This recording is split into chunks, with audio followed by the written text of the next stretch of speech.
ಉಪಮುಖ್ಯಮಂತ್ರಿಗಳು ನಿಮ್ಮನ್ನು ಸ್ವಾಗತ ಮಾಡಿದ್ದಾರೆ. ಅವರು ಕೂಡ ಈ ಪತ್ರಿಕಾ ಸಂದರ್ಶನದಲ್ಲಿ ಭಾಗವಹಿಸಿದ್ದಾರೆ. ಮತ್ತು ಅನೇಕ ಜನ ನನ್ನ ಸಹೋದ್ಯೋಗಿ ಮಿತ್ರರು ಕೂಡ ಭಾಗವಹಿಸಿದ್ದಾರೆ.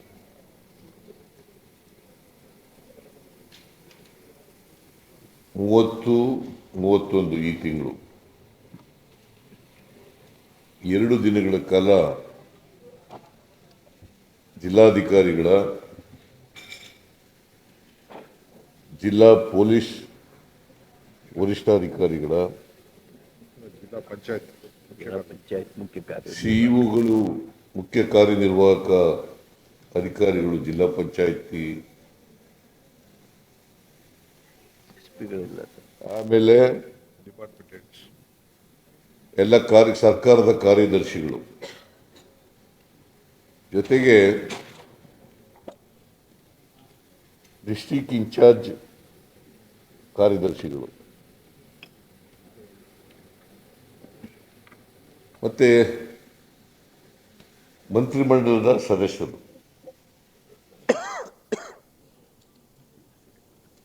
ಎಲ್ಲರೂ ಕೂಡ ಮುಖ್ಯ ಕಾರ್ಯದರ್ಶಿಗಳು ಬಂದು ಮಾಡಿಕೊಂಡು, ಆಮೇಲೆ ಮುಖ್ಯ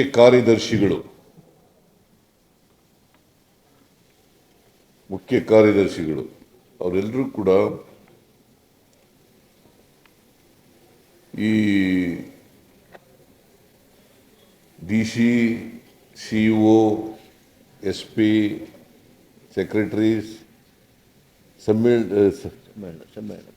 ಸಮ್ಮೇಳನ ಕಾನ್ಫರೆನ್ಸ್ನಲ್ಲಿ ಭಾಗಿಯಾಗಿದ್ದರು. ಭಾಗಿಯಾಗಿ ಕಾಫಿ ಕುಡಿದು ಬಿಡ್ಲಾ, ಯಾಕಂದ್ರೆ ಆರೋಗ್ಬಿಡ್ತದೆ ಅಂತ ಕಾಫಿ ತರಿಸ್ಬಿಟ್ಟಿದ್ದೆ. ನೀವು ಕುಡಿದ್ರ?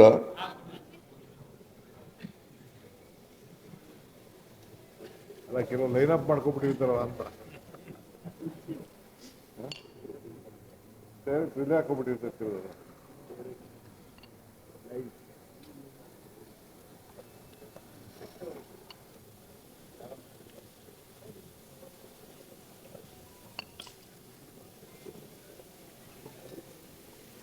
ಈ ಕಾನ್ಫರೆನ್ಸ್ನಲ್ಲಿ ಮುಖ್ಯಮಂತ್ರಿಗಳ ಡ್ಯಾಶ್ ಬೋರ್ಡ್ ಉದ್ಘಾಟನೆ ಆಯಿತು. ಡ್ಯಾಶ್ ಬೋರ್ಡ್ ಉದ್ಘಾಟನೆ ಆಯಿತು. ಆಮೇಲೆ ಹೊಸದಾಗಿ ರಚನೆಯಾಗಿದ್ದಾವಲ್ಲ 240 ತಾಲೂಕುಗಳಲ್ಲಿ 63 ತಾಲೂಕುಗಳು ಹೊಸದಾಗಿ ರಚನೆಯಾದವು.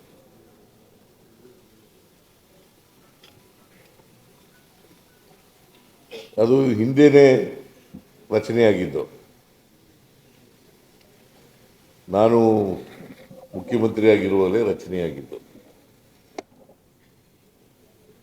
ಅವರು BJPಯವರು ಮತ್ತೆ ಸಮ್ಮಿಶ್ರ ಸರ್ಕಾರ 5 ವರ್ಷಗಳಲ್ಲಿ 14 ಕಡೆಗಳಲ್ಲಿ ಮಾತ್ರ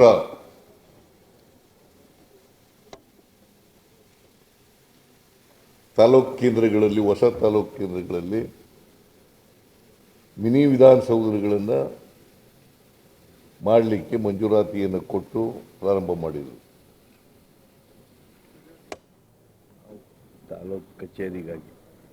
ತಾಲೂಕು ಕಚೇರಿಗಳು, ಅದೇ ಮಿನಿ ವಿಧಾನಸೌಧ ಅಂತ ಕರಿತಿದ್ದಾಗ ನಾವು.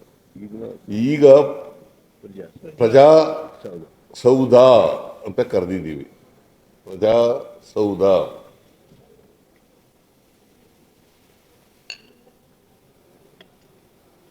ಸುಮಾರು ನಾವು ಬಂದ 2 ವರ್ಷ ಆಯಿತು ನಾವು ಅಧಿಕಾರಕ್ಕೆ ಬಂದು. ಉಳಿದ ಎಲ್ಲ ತಾಲೂಕುಗಳಲ್ಲಿ, ಹೊಸ ತಾಲೂಕುಗಳಲ್ಲಿ 49 ತಾಲೂಕುಗಳು ಪ್ರಜಾಸೌಧ ಮಾಡಲಿಕ್ಕೆ ಮಂಜೂರಾತಿ ಪತ್ರವನ್ನು ಕೊಟ್ಟಿದ್ದೀವಿ. ಅದಕ್ಕೆ ಬೇಕಾದಂಥ ಹಣನೂ ಕೂಡ ಒದಗಿಸಿದ್ದೀವಿ.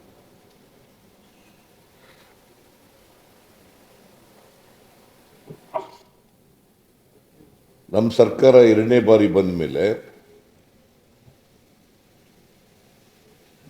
49 ಉಳಿಕೆ 49 ತಾಲೂಕುಗಳಿದ್ದವು. ಆ 49 ತಾಲೂಕುಗಳಿಗೂ ಕೂಡ 2 ವರ್ಷದಲ್ಲಿ ಪ್ರಜಾಸೌಧ ನಿರ್ಮಾಣ ಮಾಡಲಿಕ್ಕೆ ಮಂಜೂರಾತಿ ಪತ್ರವನ್ನು ಕೊಟ್ಟಿದ್ವಿ.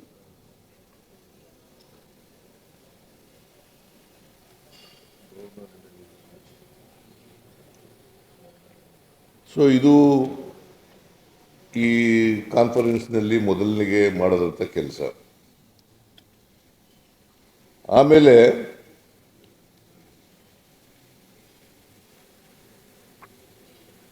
ಮುಖ್ಯ ಕಾರ್ಯದರ್ಶಿಗಳು ಸ್ವಾಗತ ಮಾಡಿದ್ಮೇಲೆ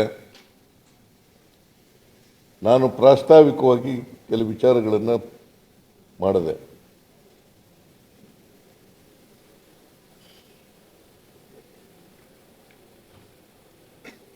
ಮೊದಲಿಗೆ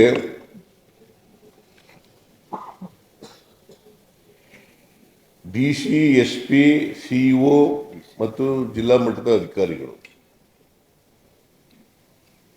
ಸಮನ್ವಯದಿಂದ ಕೆಲಸ ಮಾಡಬೇಕು.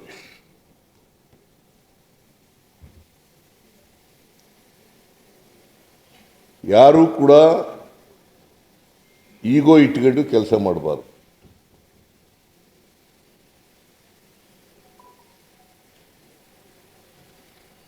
ನನಗೆ ಕೆಲವು ದೂರುಗಳು ಬಂದಿದ್ದು.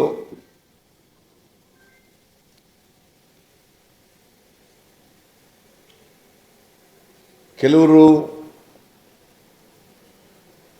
ಮನೆಯಿಂದಲೇ ಕಚೇರಿ ಕೆಲಸಗಳನ್ನು ಮಾಡ್ತಾರೆ ಅಂತೇಳಿ. ನಾನು ಅದಕ್ಕೆ ಎಲ್ಲ ಜಿಲ್ಲಾಧಿಕಾರಿಗಳಿಗೆ, CEOಗಳಿಗೆ ಮತ್ತು ಇತರ ಎಲ್ಲ ಅಧಿಕಾರಿಗಳಿಗೆ ಕಚೇರಿಯಿಂದ ಯಾರು ಕೂಡ ಕೆಲಸ ಮಾಡಬಾರ್ದು. ಮನೆಯಿಂದ ಯಾರು ಕೂಡ ಕೆಲಸ ಮಾಡಬಾರ್ದು.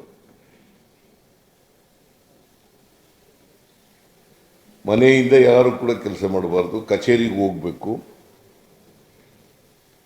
ಯಾವಾಗ ಕಚೇರಿಯಲ್ಲಿ ಇರ್ತೀವಿ ಅಂತಕ್ಕಂಥದ್ದನ್ನು ತಿಳಿಸ್ಬೇಕು ಜನರಿಗೆ. ಎಷ್ಟು ಗಂಟೆಯಿಂದ ಎಷ್ಟು ಗಂಟೆವರೆಗೆ ಇರ್ತೀವಿ ಅಂತಕ್ಕಂಥದ್ದು ಗೊತ್ತಾಗಬೇಕು ಸಾರ್ವಜನಿಕರಿಗೆ.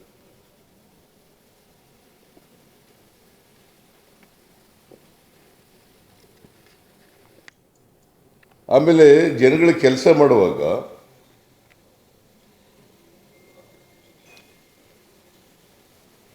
ಅಧಿಕಾರಿಗಳಿಗೆ, DCಗಳಿಗೆ, CEOಗಳಿಗೆ ಎಂಪತಿ ಇರಬೇಕು. ಸಿಂಪತಿ ಅಲ್ಲ, ನಾಟ್ ಸಿಂಪತಿ.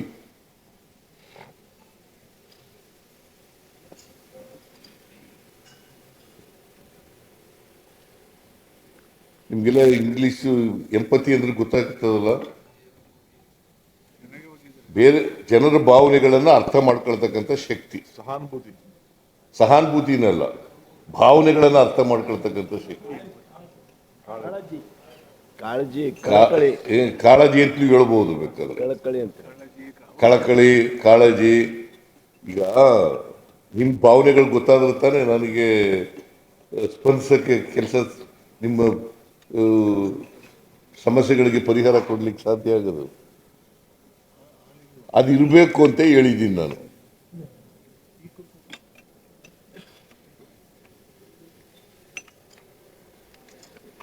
ಆಮೇಲೆ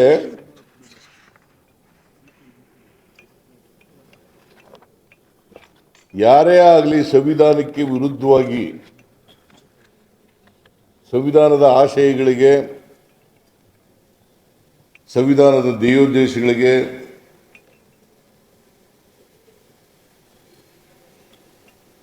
ಯಾರೇ ವರ್ತಿಸಿದ್ರು ಕೂಡ ಅವ್ರ ಮೇಲೆ ಅಗತ್ಯ ಕ್ರಮಗಳನ್ನು ತಗೊಳ್ಳೋದು.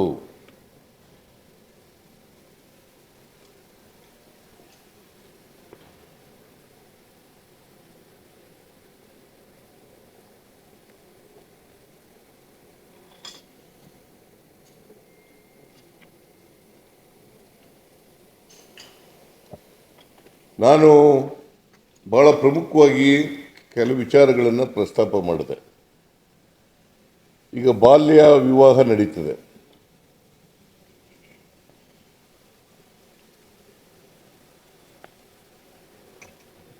ಕಳೆದ ವರ್ಷ ಸುಮಾರು 700 ಬಾಲ್ಯ ವಿವಾಹಗಳು ನಡೆದಿದ್ದಾವೆ.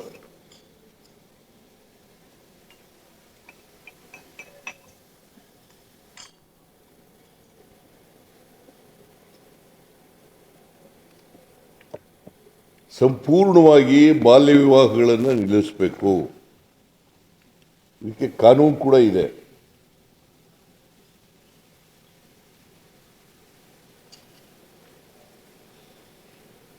ಬಾಲ್ಯ ವಿವಾಹಗಳು ತಡೆಗಟ್ಟದ ಒಂದು ಭಾಗ. ಎರಡನೇದು, ಸಂಪೂರ್ಣವಾಗಿ ಬಾಲ್ಯ ವಿವಾಹಗಳು ನೆರವೇರದಂತೆ ನೋಡ್ಕೋಬೇಕು.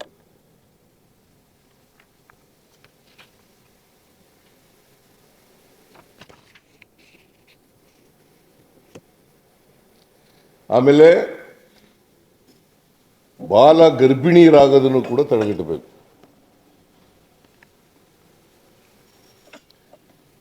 ಯಾಕಂತಂದ್ರೆ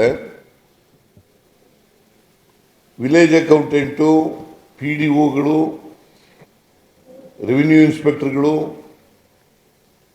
ಅವರು ಗ್ರಾಮ ಮಟ್ಟದಲ್ಲಿ, ಪಂಚಾಯತಿ ಮಟ್ಟಗಳಲ್ಲಿ ಕೆಲಸ ಮಾಡ್ತಾರೆ. ಅವ್ರಿಗೆ ಗೊತ್ತಿರ್ತದೆ. ನಗರ ಪಾಲಿಕೆಗಳಲ್ಲೂ, ಮುನ್ಸಿಪಲ್ ಪ್ರದೇಶಗಳಲ್ಲೂ ಕೂಡ ಅಧಿಕಾರಿಗಳಿರ್ತಾರೆ ಕೆಳ ಹಂತದಲ್ಲಿ, ಅವ್ರಿಗೂ ಕೂಡ ಗೊತ್ತಿರ್ತದೆ.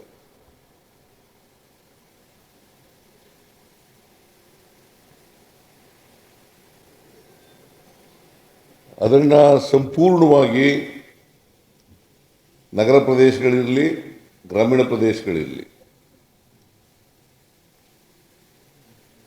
ಸಂಪೂರ್ಣವಾಗಿ ಜಿಲ್ಲಾಧಿಕಾರಿಗಳು, ಕೆಳ ಅಧಿಕಾರಿಗಳಿಗೆ ಇನ್ಸ್ಟ್ರಕ್ಷನ್ಸ್ ಕೊಡೋದ್ರ ಮೂಲಕ, ಸೂಚನೆಗಳು ಕೊಡೋದ್ರ ಮೂಲಕ ಇವು ನಿಲ್ಲಿಸಬೇಕು ಅಂತ ಹೇಳಿದ್ದೀನಿ.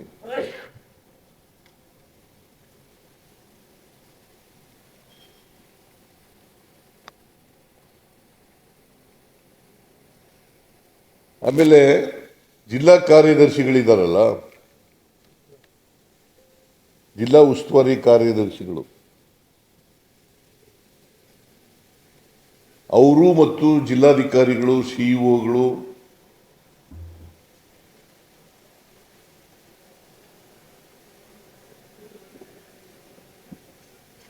ಸ್ಥಳಕ್ಕೆ ಭೇಟಿ ಕೊಡ್ತಕ್ಕಂಥ ಕೆಲಸವನ್ನು ಮಾಡಬೇಕು. ಈಗ ಪ್ರವಾಹ ಇದೆ,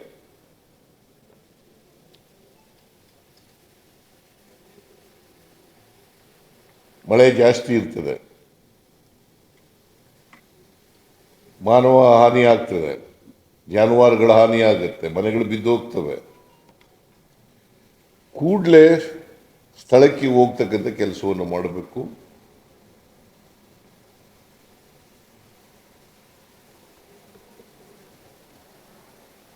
ಆಮೇಲೆ ಈ ಪರಿಹಾರವನ್ನು ಕೂಡಲೇ ಕೊಡಬೇಕು.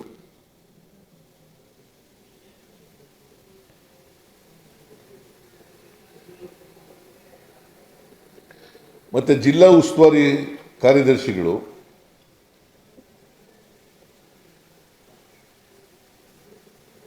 ಬರೀ ಕಾಟಾಚಾರಕ್ಕೆ ಇರೋದಲ್ಲ, ಅವರು ಕಾಟಾಚಾರಕ್ಕೋಸ್ಕರ ಮಾಡಿಲ್ಲ. ಅವರು ಒಂದು ತಿಂಗಳಲ್ಲಿ 2 ಬಾರಿ ಆದರೂ ಕೂಡ ಜಿಲ್ಲೆಗೆ ಭೇಟಿ ಕೊಡಬೇಕು.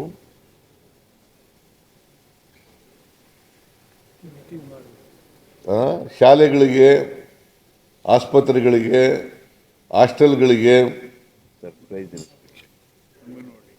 ಅಂಗನವಾಡಿಗಳಿಗೆ ಭೇಟಿ ಕೊಡಬೇಕು. ಜೊತೆಗೆ ಸರ್ಪ್ರೈಸ್ ವಿಸಿಟ್ ಮಾಡಬೇಕು.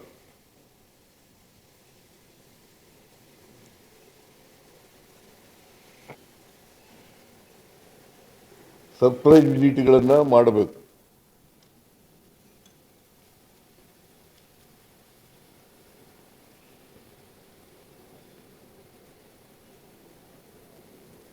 ಜಿಲ್ಲಾಧಿಕಾರಿಗಳು ಮಾಡಬೇಕು,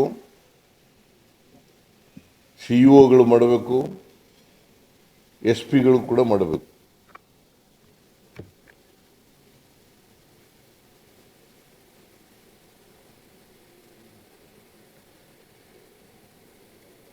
ಶಾಲೆಗಳಲ್ಲಿ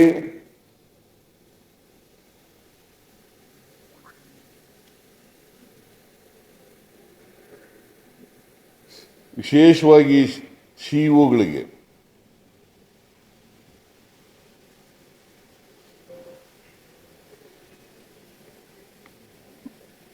ಮೂರನೇ ತರಗತಿಯಿಂದ 9ನೇ ತರಗತಿಯವರೆಗೆ ಪರೀಕ್ಷೆ ಇರೋದಿಲ್ಲ, ಪಬ್ಲಿಕ್ ಪರೀಕ್ಷೆ ಇರೋದಿಲ್ಲ. ಅದಕ್ಕೆ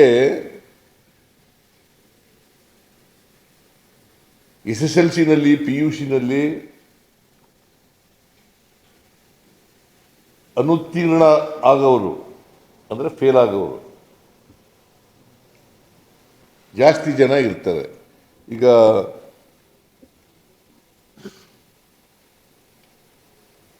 ಎರಡು 2024ರಲ್ಲಿ 72% ಜಾಸ್ತಿ ಆಗಿತ್ತು. PUCನಲ್ಲೂ ಕೂಡ ಜಾಸ್ತಿ ಆಗಿತ್ತು.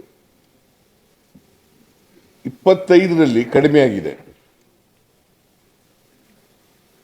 ಒಂದು ಕಾರಣ ಏನು ಹೇಳ್ತಾರೆ ಅಂತಂದರೆ, ನಾನು ಒಂದು ಇನ್ಸ್ಟ್ರಕ್ಷನ್ಸ್ ಕೊಟ್ಟಿದ್ದೆ ಕಳೆದ ವರ್ಷ, ಕಾಪಿ ಮಾಡೋದನ್ನು ತಡೆಗಟ್ಟಬೇಕು, ಆಮೇಲೆ ಗ್ರೇಸ್ ಮಾರ್ಕ್ಸ್ ಕೊಡೋದನ್ನು ನಿಲ್ಲಿಸಬೇಕು ಅಂತ ಹೇಳಿದ್ದೆ. ಯಾಕೆಂತಂದರೆ 24ರಲ್ಲಿ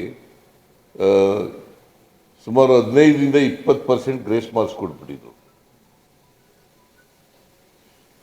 ಅದಕ್ಕೆ ಒಂದು ಯಾವಾಗಲೂ ಕೂಡ ಗ್ರೇಸ್ ಮಾರ್ಕ್ಸ್ ಕೊಡಬಾರ್ದು ಅಂತಕ್ಕಂಥದ್ದು ಹೇಳಿದ್ದೀನಿ. ಸಾಧ್ಯವಾದ ಮಟ್ಟಿಗೆ ಗುಣಮಟ್ಟದ ಶಿಕ್ಷಣವನ್ನು ಕೊಡಲಿಕ್ಕೆ ಪ್ರಯತ್ನ ಮಾಡಬೇಕು. ಈಗ ನಾವು ಭಾಳಷ್ಟು ಫೆಸಿಲಿಟೀಸ್ನ ವಿದ್ಯಾರ್ಥಿಗಳಿಗೆ ಮಾಡಿದ್ದೀವಿ. ನಾವು ನಮ್ಮ ಸರ್ಕಾರ ಬಂದ ಮೇಲೆ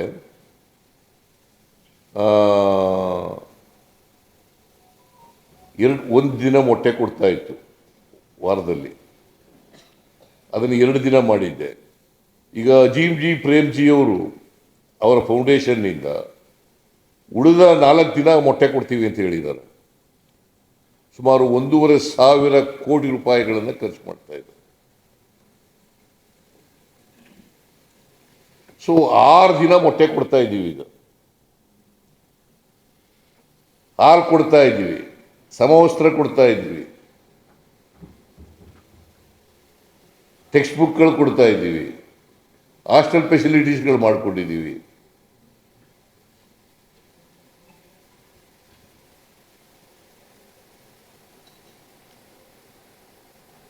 ಅದರಿಂದ ಸರ್ಕಾರಿ ಶಾಲೆಗೆ ಬರ್ತಕ್ಕಂಥದ್ದು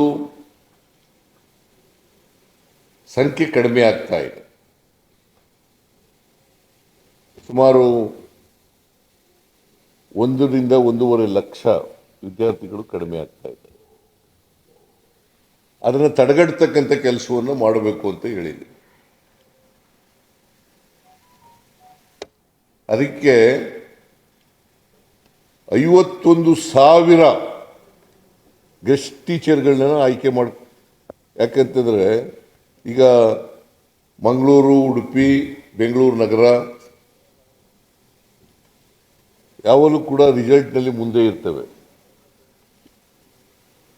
ಅಲ್ಲೂ ಟೀಚರ್ಗಳ ಕೊರತೆ ಇದೆ. ಮಂಗಳೂರಿನಲ್ಲೂ ಕೊರತೆ ಇದೆ, ಉಡುಪಿನಲ್ಲೂ ಕೊರತೆ ಇದೆ, ಬೆಂಗಳೂರು ನಗರದಲ್ಲೂ ಕೊರತೆ ಇದೆ. ಅದೊಂದೇ ಕಾರಣ ಅಲ್ಲ, ಅವರು ಕಾರಣ ಹೇಳ್ತಕ್ಕಂಥದ್ದು ಅದು ಒಂದು ಕಾರಣ ಅಂತ.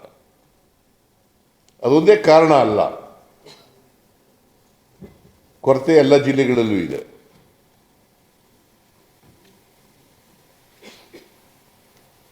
ವಿಶೇಷವಾಗಿ ಹೈದರಾಬಾದ್, ಕರ್ನಾಟಕ,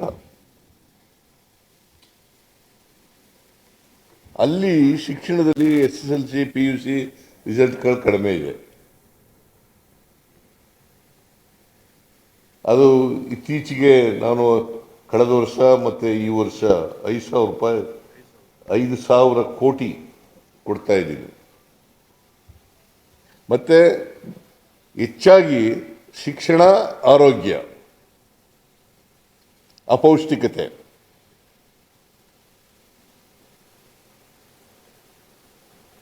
ಇದಕ್ಕೆ ಹೆಚ್ಚು ಒತ್ತು ಕೊಡಬೇಕು ಅಂತ KKRDB ಅಧ್ಯಕ್ಷರಿಗೂ ಹೇಳಿದ್ದೀನಿ, ಜಿಲ್ಲಾ ಮಂತ್ರಿಗಳಿಗೂ ಹೇಳಿದ್ದೀನಿ.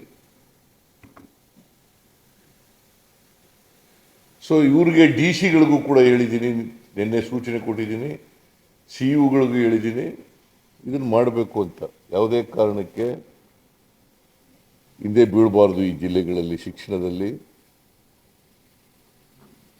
ಮತ್ತು ಆರೋಗ್ಯ ವಿಚಾರದಲ್ಲಿ, ಮತ್ತು ಎಲ್ಲ ಹುದ್ದೆಗಳು ಖಾಲಿ ಇರತಕ್ಕಂಥ ಹುದ್ದೆಗಳನ್ನು ಭರ್ತಿ ಮಾಡ್ತೀವಿ ಅಂತ ಹೇಳಿದ್ದೀವಿ.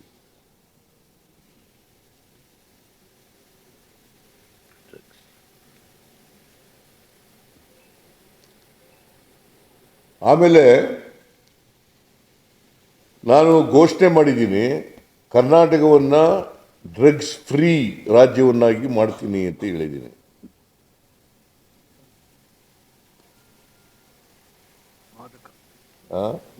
ಮಾದಕ ವಸ್ತುಗಳ ಮಾದಕ ದ್ರವ್ಯ ಮುಕ್ತ. ಅದಕ್ಕೇನಂತ ಹೇಳೋದು? NDPS, narcotic drugs psycho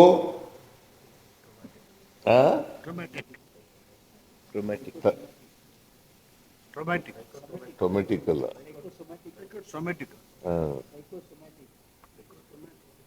psychosomatic schemes ಅಂತ ಹೇಳ್ತಾರೆ. ಅದು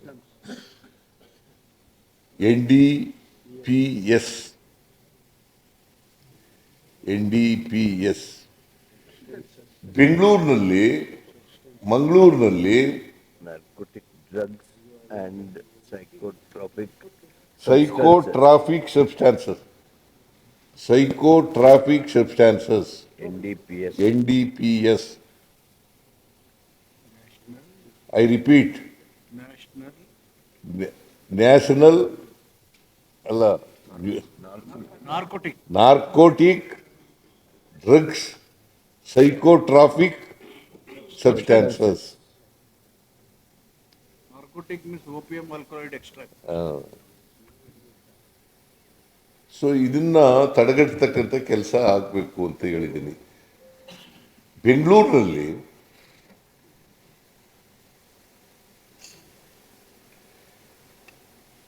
ನಾನು 23ಕ್ಕೆ ಹೋಲಿಕೆ ಮಾಡಿದ್ರೆ ಕಡಿಮೆ ಆಗಿದೆ. ಈಗ 6767 23ರಲ್ಲಿ ವರದಿಯಾಗಿತ್ತು.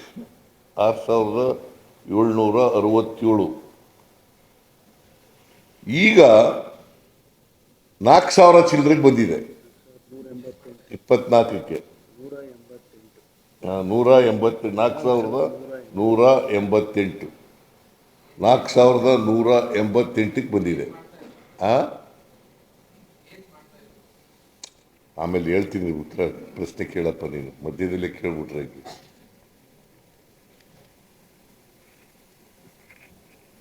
4000. ಈಗ ಈ ವರ್ಷ ಏಪ್ರಿಲ್ವರೆಗೂ ಕೂಡ ಸುಮಾರು 1793 ವರದಿಯಾಗಿದ್ದಾವೆ.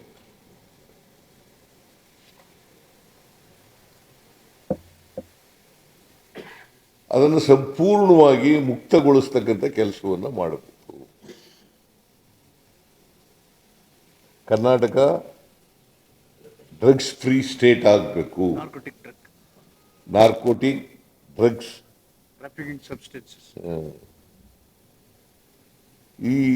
ಇದಾಗಬೇಕು ಅಂತೇಳಿ ಹೇಳಿದ್ದೀನಿ. ಸೈಕೋಟ್ರಾಫಿಕ್ ಸಬ್ಸ್ಟಾನ್ಸಸ್.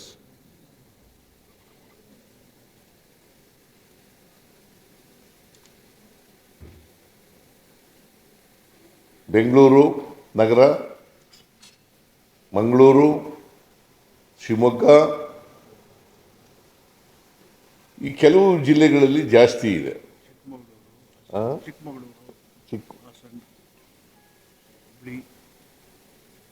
ಧಾರವಾಡ,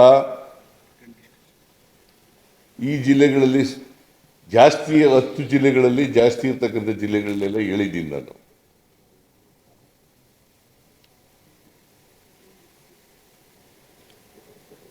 ತಡೆಗಟ್ಟಿಸ್ಬೇಕು. ಅದಕ್ಕೆ ಅವರ ಅಭಿಪ್ರಾಯನೂ ಕೇಳಿದ್ದೀನಿ. ಎಲ್ಲ ಜಿಲ್ಲಾಧಿಕಾರಿಗಳು, CEO ಗಳು, ಪೊಲೀಸ್ DGP ಅವರ ಅಭಿಪ್ರಾಯಗಳನ್ನು ಕೂಡ ಕೇಳಿದ್ದೀನಿ. ಇಫ್ ನೆಸೆಸರಿ ನಾನು H.K. ಪಾಟೀಲ್ರಿಗೆ ಹೇಳಿದ್ದೀನಿ, ಕಾನೂನನ್ನು ತಿದ್ದುಪಡಿ ಮಾಡಾಗಿದ್ರೆ ದೇರ್ ಇಸ್ ಎನ್ ಆಕ್ಟ್, ಆ ಕಾನೂನಿಗೆ ತಿದ್ದುಪಡಿ ಮಾಡಾಗಿದ್ರೆ ಮಾಡಿ ಅಂತ ಹೇಳಿದ್ದೀನಿ. ಇನ್ನೂ ಬಿಗಿಯಾದಂಥ ಕ್ರಮ ತಗೊಳ್ಳಿಕ್ಕೆ ಕಾನೂನು ತಿದ್ದುಪಡಿ ಅಗತ್ಯ ಇದ್ದರೆ ಮಾಡಬೇಕು ಅಂತ ಹೇಳಿದ್ದೀನಿ. ಬಿಕಾಸ್ ಇದು ಹೆಚ್ಚಾಗಿ ಯುವ ಜನಾಂಗ,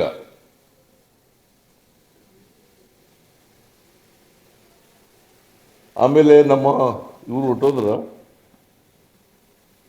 ಪ್ರಿಯಾಂಕಾ ಖರ್ಗೆ, ಈ ಬೆಟ್ಟಿಂಗ್ ಬಗ್ಗೆನೂ ಕೂಡ ಮಾತಾಡಿದ್ದೀನಿ. ಆನ್ಲೈನ್ ಬೆಟ್ಟಿಂಗ್ ನಡೀತಾವಲ್ಲ, ಅದ್ರ ಬಗ್ಗೆನೂ ಕೂಡ ಮಾತಾಡಿದ್ದೀನಿ. ಸೊ ಅದನ್ನು ಪ್ರಿಯಾಂಕ್ ಖರ್ಗೆಯವರು, H.K. ಪಾಟೀಲ್ರು ಮಾತಾಡ್ತಾ ಇದ್ದಾರೆ. ಅದ್ರ ಮೇಲೆ ಏನು ಕ್ರಮ ತಗೋಬೇಕು, ಕಾನೂನು ಮಾಡಬೇಕಾ, ಏನು ಮಾಡಬೇಕು ಅನ್ನೋದ್ರ ಬಗ್ಗೆ ಡಿಸ್ಕಸ್ ಮಾಡಿ will come to some conclusion. ಅದನ್ನು ಕೂಡ ಹೇಳಿದ್ದೀನಿ DC ಗಳಿಗೆ, ಇದನ್ನೆಲ್ಲ ನಾವು ಕಾನೂನು ಮಾಡಬೇಕಾ ಬೇಡವಾ ಅಂತಕ್ಕಂಥದ್ದನ್ನು ಯೋಚನೆ ಮಾಡಿ ಹೇಳ್ತೀವಿ ಅಂತ ಹೇಳಿದ್ದೀನಿ. ಆಮೇಲೆ ಈ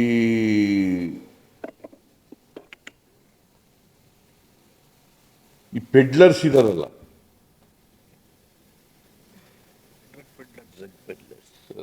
ಡ್ರಗ್ ಪೆಡ್ಲರ್ಸ್,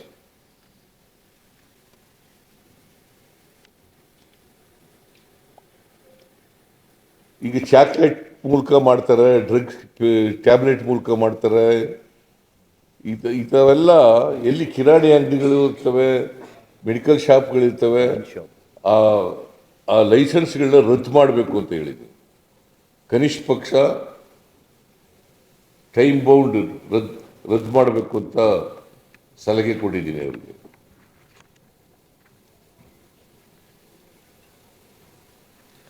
ಆಮೇಲೆ ಭೂಮಿ ಇತ್ತೀಚೆಗೆ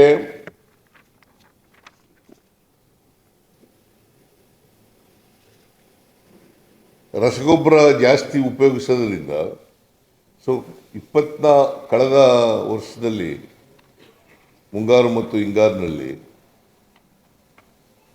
48 ಲಕ್ಷಕ್ಕೂ ಹೆಚ್ಚು ಮೆಟ್ರಿಕ್ ಟನ್ ಗೊಬ್ಬರ ಇದು ರಾಸಾಯನಿಕ ವಸ್ತುಗಳನ್ನು ಉಪಯೋಗಿಸ್ಬಿಟ್ಟಿದ್ದಾರೆ, ರಾಸಾಯನಿಕ ಗೊಬ್ಬರಗಳನ್ನು. ಸೊ ಅದರಿಂದ ಏನಾಗ್ತದೆ, ಭೂಮಿ ಮರುಭೂಮಿ ಆಗಲಿಕ್ಕೆ ಪ್ರಾರಂಭ ಆಗಿದೆ. ಚೌಳು ಭೂಮಿ ಅಂದರೆ ವ್ಯವಸಾಯಕ್ಕೆ ಯೋಗ್ಯ ಅಲ್ಲದೆ ಇರತಕ್ಕಂಥ ಭೂಮಿ ಆಗೋದು. ನಾನು ಎಲ್ಲ ಜಿಲ್ಲಾಧಿಕಾರಿಗಳಿಗೆ ಮತ್ತು ಅವ್ರ ಕೆಳಗಡೆ ಕೆಲಸ ಮಾಡ್ತಕ್ಕಂಥ ಜಿಲ್ಲೆ ಕೃಷಿ ಅಧಿಕಾರಿಗಳು, ಬೇರೆ ಬೇರೆ ಅಧಿಕಾರಿಗಳು, ಅವ್ರಿಗೆಲ್ರಿಗೂ ಕೂಡ ಇದು ಇನ್ಸ್ಟ್ರಕ್ಷನ್ಸ್ ಕೊಡಬೇಕು ಮತ್ತು ಜನರಲ್ಲಿ ಜಾಗೃತಿ ಮೂಡಿಸ್ತಕ್ಕಂಥ ಕೆಲಸ ಮಾಡಬೇಕು ಅಂತ ಹೇಳಿದ್ದೀನಿ.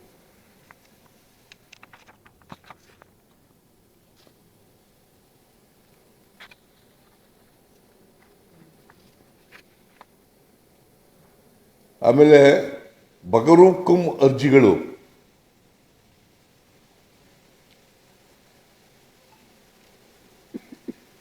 ಅದನ್ನು ಕೂಡಲೇ ಇತ್ಯರ್ಥ ಮಾಡಬೇಕು ಅಂತ ಹೇಳಿದ್ದೀನಿ.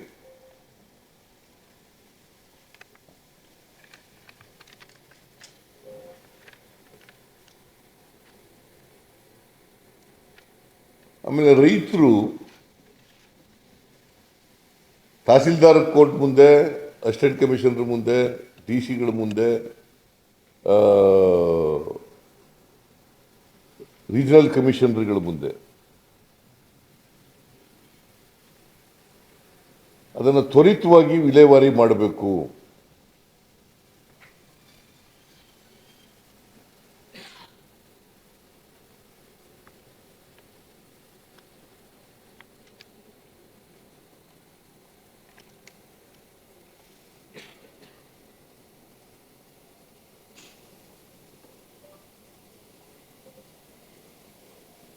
ಆಮೇಲೆ ಬ್ಲೈಂಡ್ ಆಗಿ ಈ ಫಾರೆಸ್ಟ್ ಆಗ್ತಿದೆ.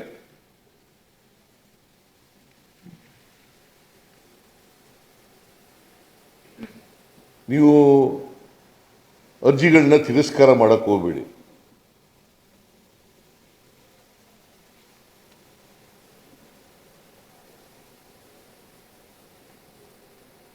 ಪ್ರಾಕ್ಟಿಕಲ್ ಆಗಿ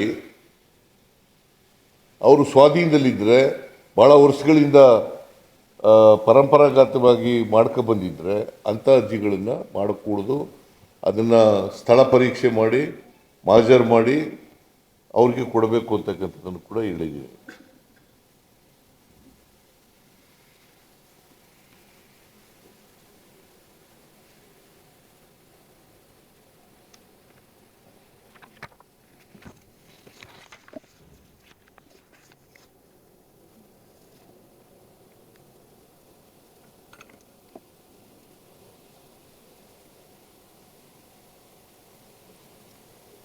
ಪ್ರತಿ ತಿಂಗಳು ಎಲ್ಲಾದರೂ ಕೂಡ ಜಿಲ್ಲಾಧಿಕಾರಿಗಳು ಜನಸ್ಪಂದನ ಕಾರ್ಯಕ್ರಮ ಮಾಡಬೇಕು ಅಂತ ಹೇಳಿದ್ದೀನಿ. ಡಿಸ್ಟ್ರಿಕ್ಟ್ ಮಿನಿಸ್ಟರ್ಗಳು ಮಾಡಲೇಬೇಕು. ಇವರು ಜಿಲ್ಲಾಧಿಕಾರಿಗಳಿಗೆ. ಆಮೇಲೆ ಶಾಲೆಗಳಿಗೆ, ಆಸ್ಪತ್ರೆಗಳಿಗೆ, ಅಂಗನವಾಡಿಗಳಿಗೆ, ರೆಸಿಡೆನ್ಷಿಯಲ್ ಸ್ಕೂಲ್ಗಳಿಗೆ, ಇದು ಸ್ಮಶಾನಗಳಿಗೆ, ರುದ್ರಭೂಮಿ ಕಬರಸ್ಥಾನಗಳಿಗೆ,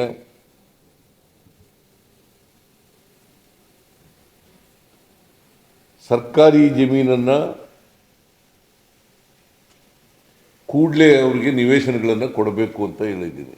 ಒಂದು ವೇಳೆ ಸಿಕ್ಕದೆ ಹೋದರೆ ಸರ್ಕಾರಿ ಜಮೀನು ಅದನ್ನು ಕೈಗೆ ಕೊಂಡ್ಕೊಂಡು ಕೊಡಬೇಕು ಅಂತ ಹೇಳಿದ್ದೀನಿ.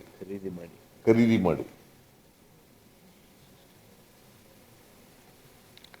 ಆಮೇಲೆ ಬಹಳ ಜನ ಅಧಿಕಾರಿಗಳು ನನಗೆ ದೂರುಗಳು ಬಂದಿದ್ದಾವೆ. ತಾಲೂಕು ಮಟ್ಟದ ಅಧಿಕಾರಿಗಳು ತಾಲೂಕು ಕೇಂದ್ರದಲ್ಲಿ ಇರಲ್ಲ, ಜಿಲ್ಲಾ ಮಟ್ಟದ ಅಧಿಕಾರಿಗಳು ಜಿಲ್ಲಾ ಮಟ್ಟದಲ್ಲಿ ಇರಲ್ಲ. ಕಡ್ಡಾಯವಾಗಿ ಅವ್ರು ಇರಲೇಬೇಕು ಅಂತ ಹೇಳಿದ್ದೀನಿ. ತಾಲೂಕು ಮಟ್ಟದ ಅಧಿಕಾರಿಗಳು ತಾಲೂಕು ಮಟ್ಟದಲ್ಲಿ ಇರಬೇಕು, ಜಿಲ್ಲಾ ಮಟ್ಟದ ಅಧಿಕಾರಿಗಳು ಜಿಲ್ಲಾ ಮಟ್ಟದಲ್ಲಿ ಇರಬೇಕು.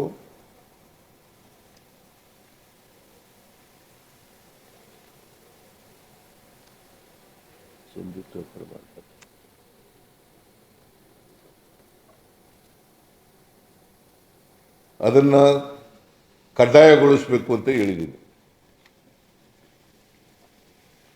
ಆಮೇಲೆ ಬಹಳ ಜನಕ್ಕೆ SC ST ಹಿಂದುಳಿದವರು ಅವರಿಗೆ ಹಿಂದುತ್ವ ಪ್ರಮಾಣ ಪತ್ರ ಕೊಡಬೇಕು, ಜಾತಿ ಪ್ರಮಾಣ ಪತ್ರ ಕೊಡಬೇಕು. DC ಅದಕ್ಕೆ ಅಧ್ಯಕ್ಷರು ಇರ್ತಾರೆ. ಅದು ವಿಳಂಬ ಆಗ್ತದೆ. ಏನಂತೆ ನಾವು ಜಿಲ್ಲಾಧಿಕಾರಿಗಳಿಗೆ ಏನಂತ ಹೇಳಿದ್ದೀವಿ ಅಂದರೆ 1 ತಿಂಗಳೊಳಗಡೆ ಕೊಡಬೇಕು ಅಂತ ಹೇಳಿದ್ದೀವಿ. ಅದು 1 ತಿಂಗಳಲ್ಲ, 2 ತಿಂಗಳು, 3 ತಿಂಗಳು, 6 ತಿಂಗಳು, 1 ವರ್ಷ ಎಲ್ಲ ಆಗ್ಬಿಡ್ತದೆ. ಪಾಪ ಅಪಾಯಿಂಟ್ಮೆಂಟ್ ಆಗಿರ್ತದೆ, ಜಾತಿ ಪತ್ರ ಸಿಗೋದಿಲ್ಲ, ಸಿಂಧುತ್ವ ಪತ್ರ ಸಿಗೋದಿಲ್ಲ. ಸಿಂಧುತ್ವ ಪತ್ರ ಇದ್ದರೆ ಅವ್ರಿಗೆ ಅಪಾಯಿಂಟ್ಮೆಂಟ್ ಆರ್ಡರ್ ಕೊಡಲ್ಲ. ಸೊ ಅದಕ್ಕೋಸ್ಕರ ಕೂಡಲೇ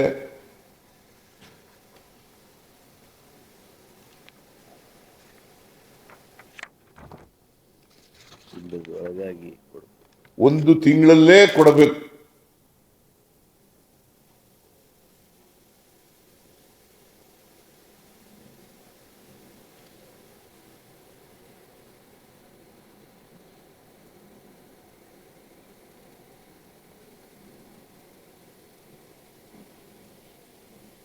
ಆಮೇಲೆ ಎಲ್ಲೆಲ್ಲಿ ತಾಲೂಕುಗಳು, ಯಾವ್ಯಾವ ತಾಲೂಕಿನಲ್ಲಿ CSR ಫಂಡನ್ನು ಬಳಸ್ಕೋಬೇಕು ಅಂತ ಹೇಳಿದ್ವಿ. CSR ಫಂಡನ್ನು ಬಳಸ್ಕೊಂಡು ಅದು ಅಭಿವೃದ್ಧಿ ಪಡಿಸ್ತಕ್ಕಂಥ ಕೆಲಸವನ್ನು ಮಾಡಬೇಕು. ಶಾಲಾ ಕೋಣೆಗಳಿಗೆ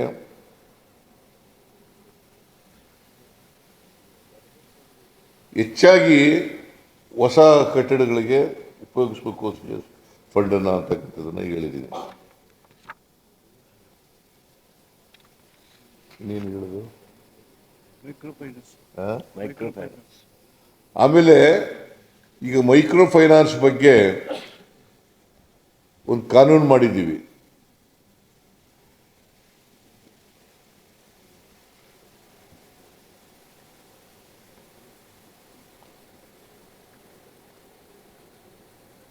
ಕಾನೂನು ಫೆಬ್ರವರಿನಲ್ಲಿ ಮಾಡಿದ್ದು.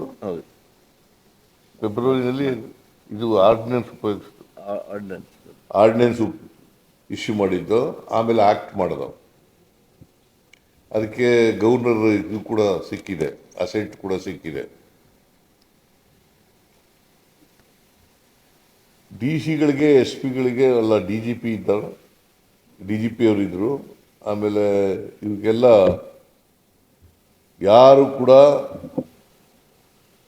ಮೈಕ್ರೋ ಫೈನಾನ್ಸ್ ಕೆಳಗಡೆ ಅನಗತ್ಯವಾಗಿ ಅವರಿಗೆ ಕಿರುಕುಳ ಕೊಡ್ತಕ್ಕಂಥ ಸಣ್ಣ ಹಾಗೂ ಸಾಲ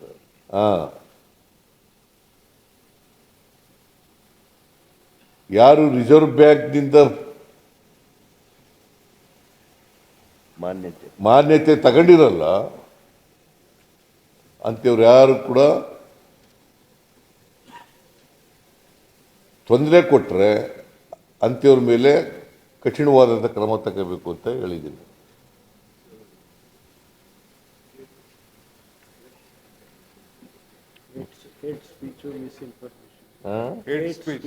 ಆಮೇಲೆ ಏಟ್ ಸ್ಪೀಚ್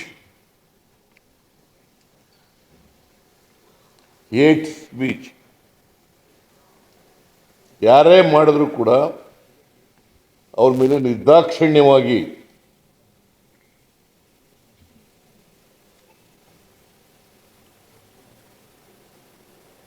ಕಾನೂನು ರೀತಿಯ ಕ್ರಮ ತಗೋಬೇಕು ಅಂತ ಹೇಳಿದ್ದೀನಿ.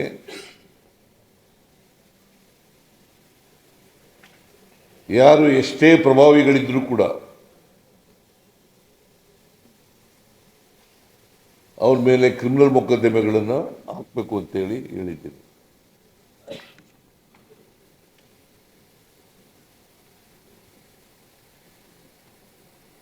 ಇನ್ನೂ ಅನೇಕ ವಿಚಾರಗಳನ್ನು ಚರ್ಚೆ ಮಾಡಿದ್ದೀನಿ ನಾನು.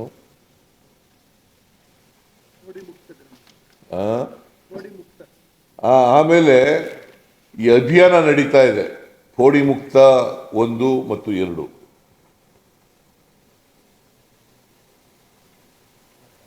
ಪೋಡಿ ಮುಕ್ತ ಗ್ರಾಮಗಳನ್ನಾಗಿ ಮಾಡಬೇಕು.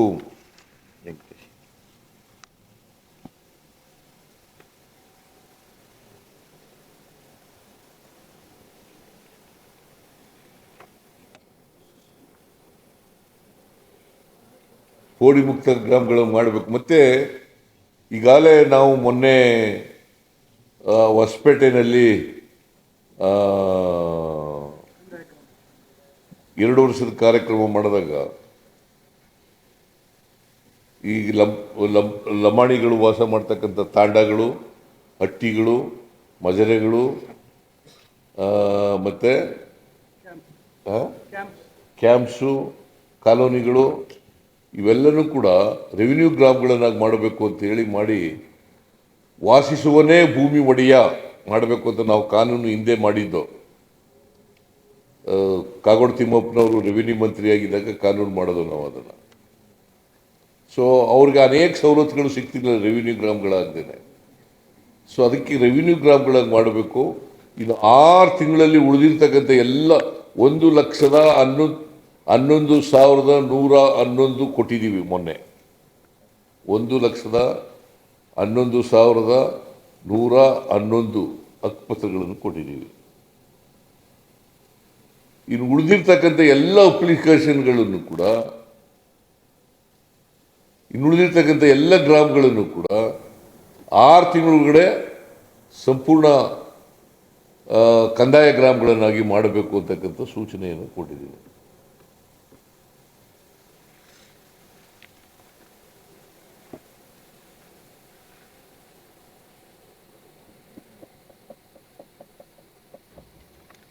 ಇನ್ನೊಂದು ಹೇಳ್ತಿದ್ದಲ್ಲ.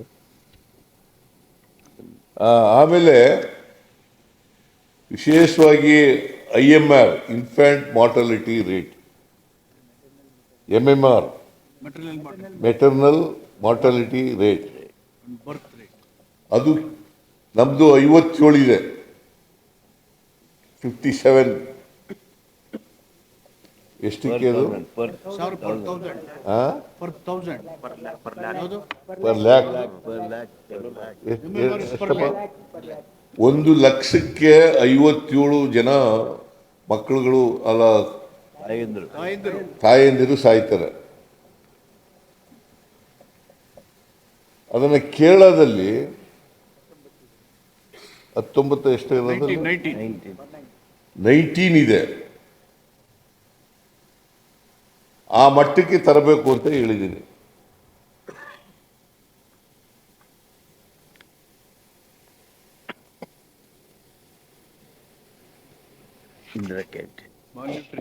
ಆಮೇಲೆ ಕಳೆದ ವರ್ಷ ನಾನು ಹೊಸದಾಗಿ 186 ಇಂದಿರಾ ಕ್ಯಾಂಟೀನ್ಗಳನ್ನ ಘೋಷಣೆ ಮಾಡಿದ್ದೆ. ಇಲ್ಲಿವರೆಗೆ 197 ಇದ್ದು.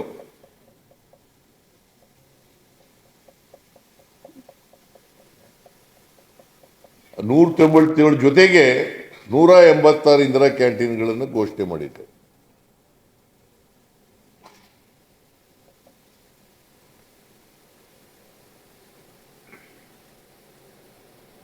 ಅದರಲ್ಲಿ 103 ಇಂದಿರಾ ಕ್ಯಾಂಟೀನ್ಗಳು ಕಂಪ್ಲೀಟ್ ಆಗಿದ್ದಾವೆ.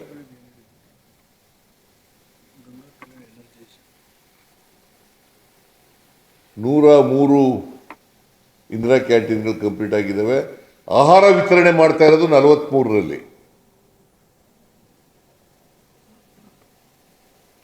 ಕೂಡಲೇ ಇನ್ನು ಉಳಿದಿರ್ತಕ್ಕಂಥ 60ರಲ್ಲೂ ಕೂಡ ಆಹಾರ ವಿತರಣೆ ಮಾಡಬೇಕು ಅಂತ ಸೂಚನೆ ಕೊಟ್ಟಿದ್ದೀನಿ ಇಮಿಡಿಯೇಟ್ ಆಗಿ. ಆಮೇಲೆ ಇನ್ನು ಉಳಿದವು ವಿವಿಧ ಹಂತಗಳಲ್ಲಿ ಕನ್ಸ್ಟ್ರಕ್ಷನ್ ಆರ್ ಗೋಯಿಂಗ್ ಆನ್.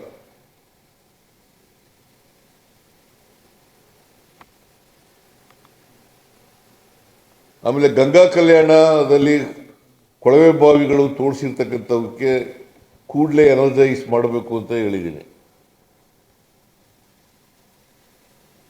ಇನ್ನು ಬೇಕಾದಷ್ಟು ಹೇಳಿದ್ದೀವಿ. ಯಾಕಂತಂದ್ರೆ ನಿನ್ನೆ ಮತ್ತು ಇವತ್ತು ಸುಮಾರು 28 ಇಲಾಖೆಗಳು ಹೆಚ್ಚು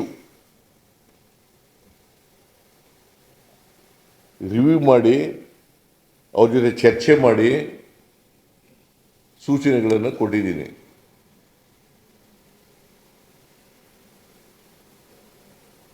ಅವರ ಅಭಿಪ್ರಾಯನೂ ಕೂಡ ಕೇಳಿದ್ದೀವಿ.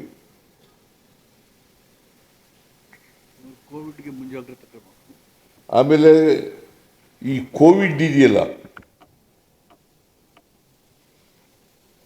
ಇವತ್ತು ಎಷ್ಟು ಇರೋದು?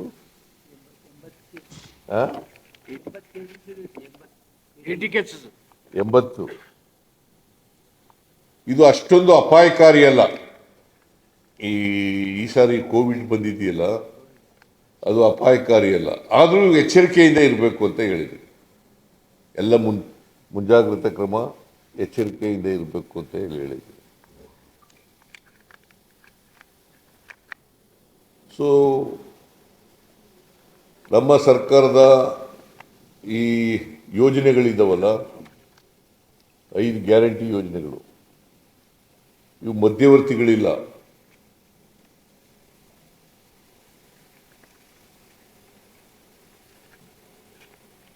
ಅದರಿಂದ ಪರಿಣಾಮಕಾರಿಯಾಗಿ ಅವು ಜಾರಿ ಆಗ್ತಕ್ಕಂಥ ರೀತಿಯಲ್ಲಿ ಕೆಲಸ ಮಾಡಬೇಕು ಅಂತ ಹೇಳಿದ್ದೀವಿ.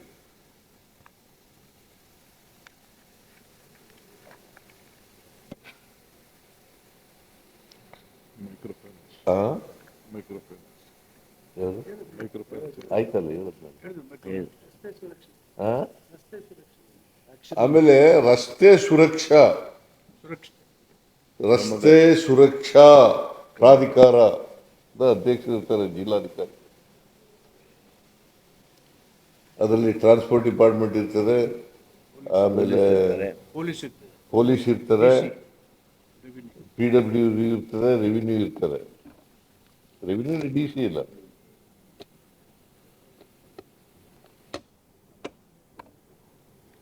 ಅದನ್ನ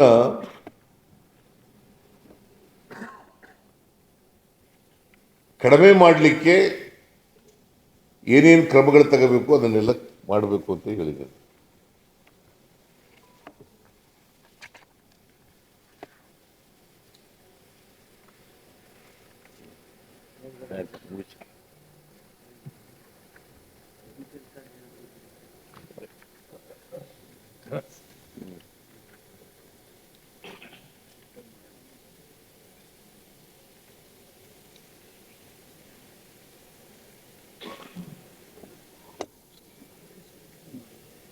ಸೊ ಬಹಳ ಪ್ರಮುಖವಾಗಿ ಇಷ್ಟು ವಿಚಾರಗಳನ್ನು ಜಿಲ್ಲಾಧಿಕಾರಿಗಳಿಗೆ, CEO ಗಳಿಗೆ, ಸೆಕ್ರೆಟರಿಗಳಿಗೆ ಕೊಟ್ಟಿದ್ದೀನಿ.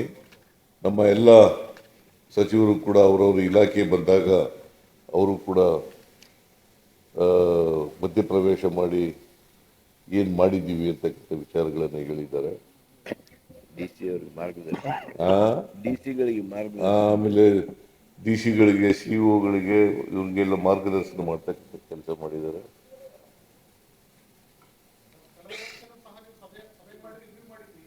ಅವನು ಕೇಳಿದ್ದ ಮೊದಲು ಅವನು ಕೇಳ್ದ, ನೀನು ಆಮೇಲೆ ನೀನು ಪಕ್ಕದಲ್ಲಿ ಕೂತ್ಕೊಂಡು ಕೇಳಿದ್ರೆ ಅವರು ಅಲ್ಲ ಮೊದಲು ಕೇಳಿದ್ದವನು. ಹಾಂ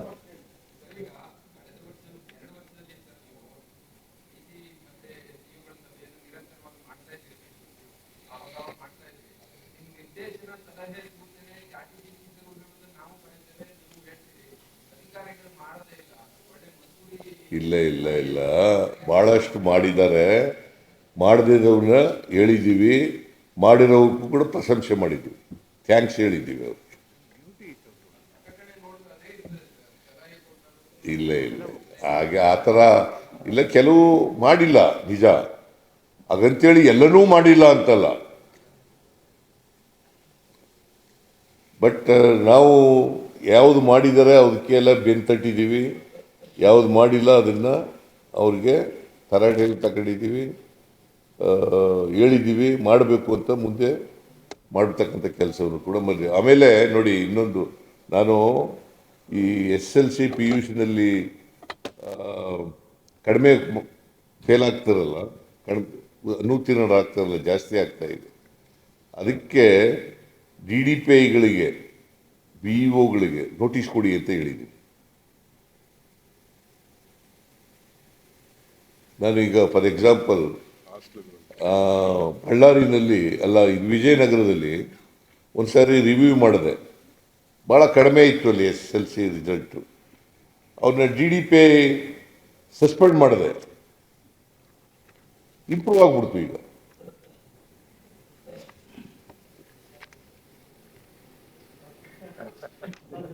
ಹೇಳಪ್ಪ, ನೀನು ಹೇಳು. ಈಗ ಸಸ್ಪೆಂಡ್ ಅಂದ್ರೆ ಹೊಸಬರು ಬಂದು ಅದನ್ನೇ ಹೊಸಬರು ಬಂದು ಅದು ಇಂಪ್ರೂವ್ ಮಾಡಿದ್ದಾರೆ.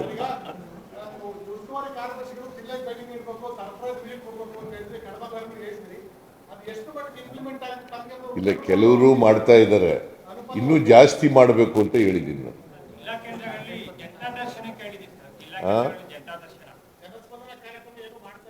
ಜನಸ್ಪಂದನ ಅದಕ್ಕೆ ಪ್ರತಿ ತಿಂಗಳು ಮಾಡಬೇಕು ಅಂತ ಹೇಳಿದ್ದೀನಿ. ಪ್ರತಿ ತಿಂಗಳು ಮಾಡಬೇಕು. ಪ್ರತಿಯೊಬ್ಬರು ಕೂಡ ಡೈರಿ ಬರೀಬೇಕು. ಅಧಿಕಾರಿಗಳು, ಜಿಲ್ಲಾ ಮಟ್ಟದ ಅಧಿಕಾರಿಗಳು, ಜಿಲ್ಲಾಧಿಕಾರಿಗಳು, CEO ಡೈರಿಗಳು ಬರೀಬೇಕು. ಅದನ್ನು ಚೀಫ್ ಸೆಕ್ರೆಟರಿ ಕಳಿಸ್ಕೊಡ್ಬೇಕು. ಚೀಫ್ ಸೆಕ್ರೆಟರಿ ಇಂಟರ್ನ್ ನನಗೆ ಕಳಿಸ್ಕೊಡ್ಬೇಕು ಅಂತ ಹೇಳಿದ್ದೀನಿ.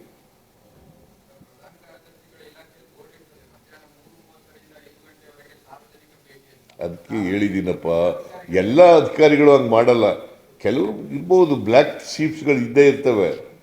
ಅದಕ್ಕೆ ಹೇಳಿದ್ದೀನಿ ನಾನು, ನೀವು ಮುಂಚಿತವಾಗಿ ನಿಮ್ಮ ಪ್ರವಾಸ ಕಾರ್ಯಕ್ರಮ ಕಳಿಸ್ಕೊಡ್ಬೇಕು. Number one. ನಂಬರ್ ಟೂ, ನಿಮಗೆ ಯಾವಾಗ ಇರ್ತೀವಿ ಅಂತ ಹೇಳಬೇಕು. ಪ್ರತಿದಿನ ಇರಬೇಕು ಕಚೇರಿನಲ್ಲಿ. ಹೊರಗಡೆ ಪ್ರವಾಸ ಮಾಡಿದಾಗ ಮಾತ್ರ ಕಚೇರಿನಲ್ಲಿ ಇರೋಕ್ಕಾಗಲ್ಲ. ನೀವು ಯಾವಾಗ ಕಚೇರಿನಲ್ಲಿ ಇರ್ತೀವಿ ಅನ್ನೋದು ಜನಗಳಿಗೆ ತಿಳಿಸ್ಬೇಕು. ಜನಗಳಿಗೆ ಭೇಟಿ ಮಾಡಬೇಕು, ಜನಗಳ ಕಷ್ಟ ಸುಖ ಕೇಳಬೇಕು, ಅವರ ಸಮಸ್ಯೆಗಳಿಗೆ ಪರಿಹಾರ ಹುಡುಕ್ತಕ್ಕಂಥ ಕೆಲಸ ಮಾಡಬೇಕು. ಅದಕ್ಕೆ ಎಂಪತಿ ಇರಬೇಕು ಅಂತ ಹೇಳಿರೋದು ನಾನು, ನಾಟ್ ಸಿಂಪತಿ, ಎಂಪತಿ.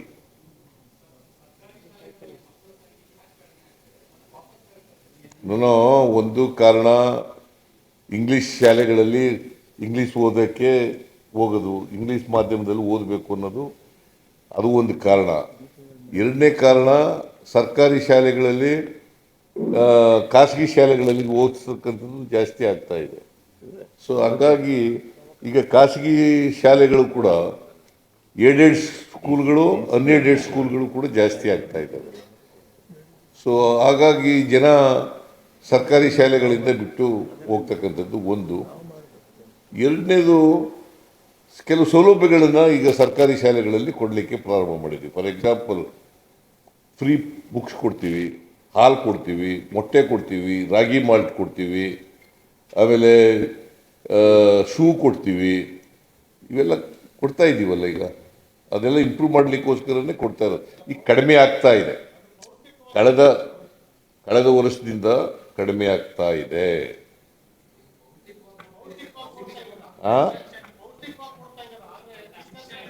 ಈಗ ಹಾಲು ಕುಡಿದ್ರೆ, ನೀನು ಹಾಲು ಕುಡ್ದಿದ್ಯಾ ಎಲ್ಲರೂ?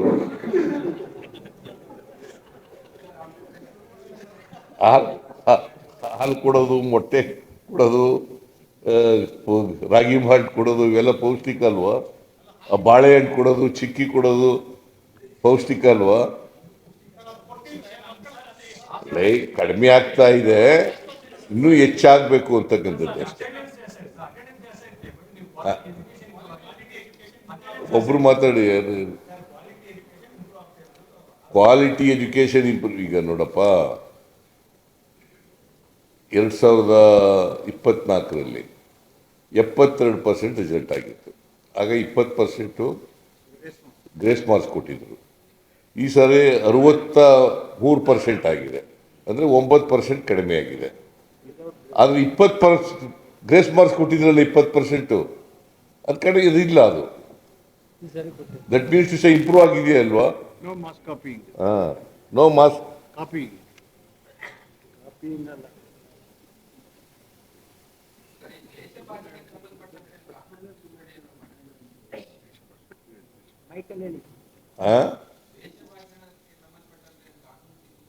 ನೀನೇನು ಹೇಳೋದು ಕೇಳಿಸಲ್ಲ ನನಗೆ. Hated speech. ಹೇಟೆಡ್ ಸ್ಪೀಚ್ ಯಾರೇ ಮಾಡಿದ್ರು ಕೂಡ ಅವ್ರ ವಿರುದ್ಧ ಕ್ರಮ ತಗೋಬೇಕು ಅಂತ ಹೇಳಿ.